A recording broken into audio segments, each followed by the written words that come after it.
To me, no video game better encapsulates the 16-bit era than Sonic the Hedgehog. It was the game that made Sega a serious contender in the industry with its dizzying speed and dazzling visuals. And because Sonic primarily lives in my mind as a 16-bit juggernaut, it's easy for me to forget that he actually had 8-bit games too. Welcome to Rapid Fire Review, the series where I review games fast. Last time we took a look at Sonic's offshoot 3D platformers, and this time we're talking about his 8-bit endeavors on the Master System and Game Gear. You know that weird period in the 2000s when all the 7th gen consoles were out, but games were still getting PS2 ports, sometimes even cross-releasing on both the PS2 and PSP? Well, Sega was basically doing the same thing back in the 90s with their previous home console, the Master System, and their latest handheld at the time, the Game Gear. Sonic's games on these two consoles not only included remakes of his Genesis adventures, but also a slew of original titles. There are a lot of these, varying both in genre and quality. For this video, I'll be focusing on 2D side-scrolling platformers where the Blue Blur himself is the main character. Yes, that means no Sonic Labyrinth and no Tails Adventure. I know this will disappoint some people, but if I'm ever going to get through this series, I have to draw the line between mainline and spin-off somewhere, so for the sake of my sanity, I'm drawing it here. Speaking of keeping my sanity, I also did not finish every single one of these games. Because of this, I'll be focusing on critiquing the core design rather than the experience as a whole. Unlike my main retrospectives, Rapid Fire Review is not about making formal, holistic assessments of each game's content. Instead, think of it more as a sampler, a brief look at each game to see what they're all about. With that in mind, and without further ado, this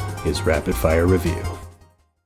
As you'd probably expect, Sonic the Hedgehog is the 8-bit counterpart to, well, Sonic the Hedgehog. Other than sharing a few environments though, the version on Master System and Game Gear is a completely different game from its Genesis counterpart. The most immediately obvious difference to me, of course, was the lack of pinball physics, and consequently the lack of level design designed around it. Did I seriously use design twice in a row in the same sentence? There are limited slope physics, and Sonic can roll into a ball, but you won't be running up any walls or going around any loop-de-loops in this game. On any other generation of consoles, I would criticize this, but it's important to remember that the Genesis games could only have such complex physics systems because of the 16-bit hardware. Therefore, it'd be unreasonable for me to criticize this with an 8-bit game, so I won't. Because of this lack of physics though, 8-bit Sonic 1 is designed a lot more like a traditional platformer than its Genesis counterpart, and by traditional platformer standards, it's not great. The level design at best is meh, but there are some really bad moments sprinkled throughout. Labyrinth Zone sucks just as much if not more than the Genesis version, and this stupid part of Jungle Zone has the death plane move with the camera, meaning the game will punish you for jumping to lower platforms to get items you missed. Among the worst of these low points are the bosses. The hitboxes on these just straight up won't register half the time, and since you start these fights with no rings, they can get tedious real fast. Overall, Sonic the Hedgehog's 8-bit debut doesn't make a very good first impression. The chiptune music is nice, and there's some decent platforming here and there, but between the janky bosses and the level design being downright horrible at times, I really can't recommend this one.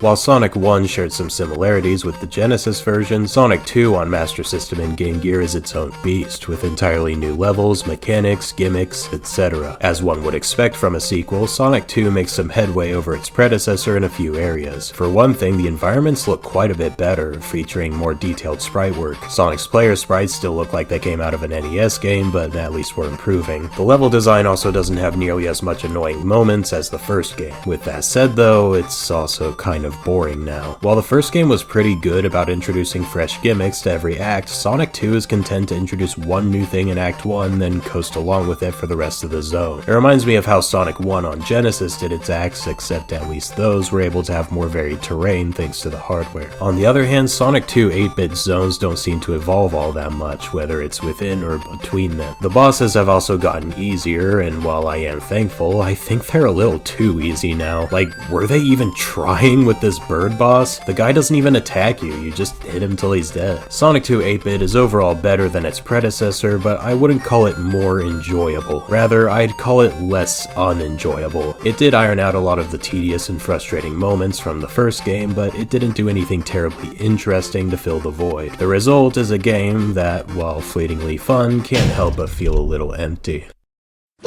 While Sonic 1 and 2 shared their titles with the Genesis versions, Sonic Chaos would be the first to break the trend. Like Sonic 2, Chaos once again employs its own original story, environments, gameplay, level design, etc. Right off the bat, while none of these games have true Sonic physics, Chaos feels a lot more like a traditional Sonic game than its two predecessors. 1 and 2 would occasionally have scripted ramps or whatever, but Chaos is not afraid to constantly send you through all kinds of curves and loop-de-loops, coupled with the spin dash finally being introduced to an 8-bit Sonic game, and you have something that feels pretty darn faithful for Master System and Game Gear. In fact, Sonic Chaos is just awesome. I ended up playing through the whole thing, and keeping in mind that I don't pressure myself to do so for rapid fire review, I think that should say a lot about how much I enjoyed this game. The gimmicks are inventive, the level design is constantly evolving, the bosses are doable while not being too easy, and both the music and visuals are astounding for an 8-bit game. The only criticism I can really levy towards this game is that it's a little on the easy side, but even that I don't mind. Sonic 2's lower difficulty was only a problem because the level design wasn't very engaging. Sonic Chaos, on the other hand, is incredibly engaging, so if anything, the lower difficulty just makes it harder to put down. I wasn't expecting to enjoy any of these 8-bit Sonic games all that much, so Sonic Chaos was a very pleasant surprise. Both the visuals and game design are excellent for something running on such underpowered hardware, and it feels like a true Sonic the Hedgehog game through and through.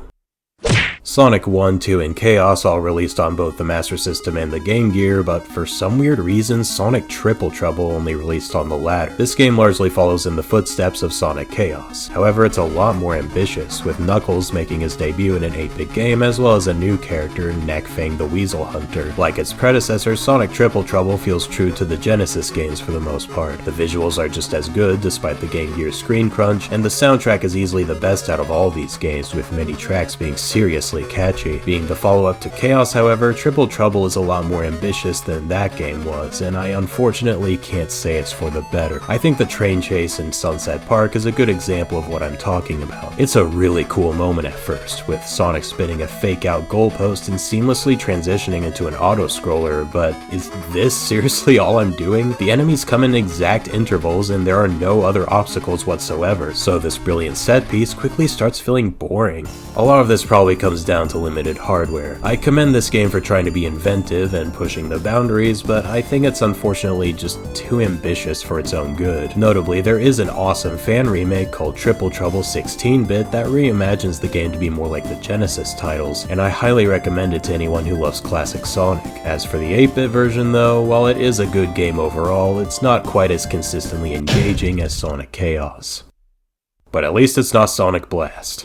Releasing alongside 3D Blast for the Genesis, and for some reason getting a Master System version even though Triple Trouble didn't, Sonic Blast uses pre-rendered sprites in an effort to make the game appear 3D. Well, maybe effort is a strong word. You can really tell that they phoned it in for this one. Many sprites still use pixel art, some even being within Sonic's sprite set, which is really jarring. The 3D renders themselves are also bad. Sonic doesn't even fully curl up for his ball animation, so it just looks wonky. One look at this game will tell you right away that this project was rushed.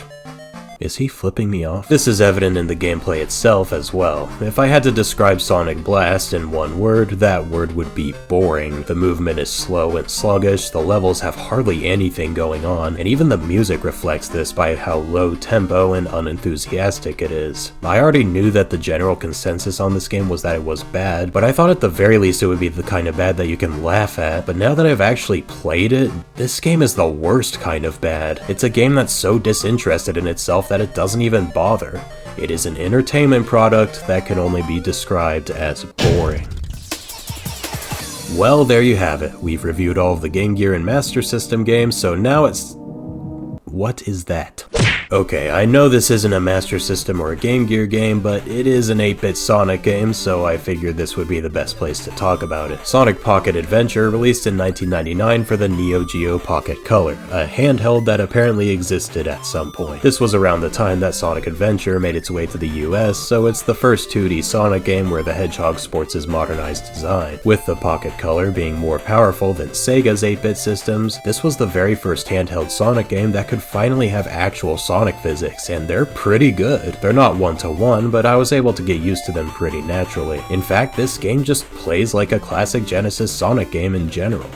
maybe a little too much. See, while the gameplay is solid, Sonic Pocket Adventure isn't terribly unique as far as content goes. Every single zone, including the special stage, is lifted straight from Sonic 2 16-bit, though for some reason they all have Sonic 3 music, not sure what happened there. I had decent fun playing Sonic Pocket Adventure, but would I really recommend it?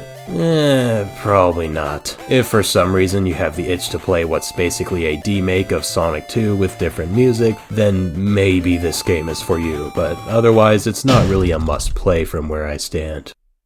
To end things off, let's quickly recap my thoughts by doing a ranking of all these games. Number 6, Sonic Blast. This game didn't even try. It was clearly only made to capitalize on the 3D trend with no regard to its quality, with its ugly graphics, uninspired level design, and dreadfully sluggish gameplay. Number 5, Sonic 1 8-bit. While it's an interesting first foray into the 8-bit realm for Sonic, I found myself getting really frustrated with this one. So many design decisions, particularly when it comes to the levels and bosses, make this game hard to recommend. Number 4, Sonic 2 8-bit. If the levels and bosses in Sonic 1 were too frustrating, Sonic 2 has the opposite problem. A lot of the zones in this game blend together, and the bosses are downright pathetic. That's not to say it doesn't have its redeeming qualities, but it still doesn't rank much higher than its predecessor for me. Number 3, Sonic Pocket Adventure. This game is perfectly competent in a vacuum, but it's really not worth playing unless you haven't played Sonic 2. Sonic Pocket Adventure lifts so much from that game that it fails to make an identity of its own. Number 2, Sonic Triple Trouble. I'm aware that for most people this is where 8-bit Sonic peaked, but I personally found that this game got a little too ambitious for its own good. It is an enjoyable game overall that carries over the DNA of its predecessor, but it sometimes felt like Triple Trouble was more interested in spectacle than being actually fun to play. Number 1, Sonic Chaos. I was shocked by just how thoroughly I enjoyed this game. Sonic Chaos is a little on the easy side at times, but between the creative environments, engaging gimmicks, and constantly evolving level design, it really is a solid platformer. This game proved to me that you really can make a great Sonic game under such strict hardware limitations, and I have nothing but mad respect for it.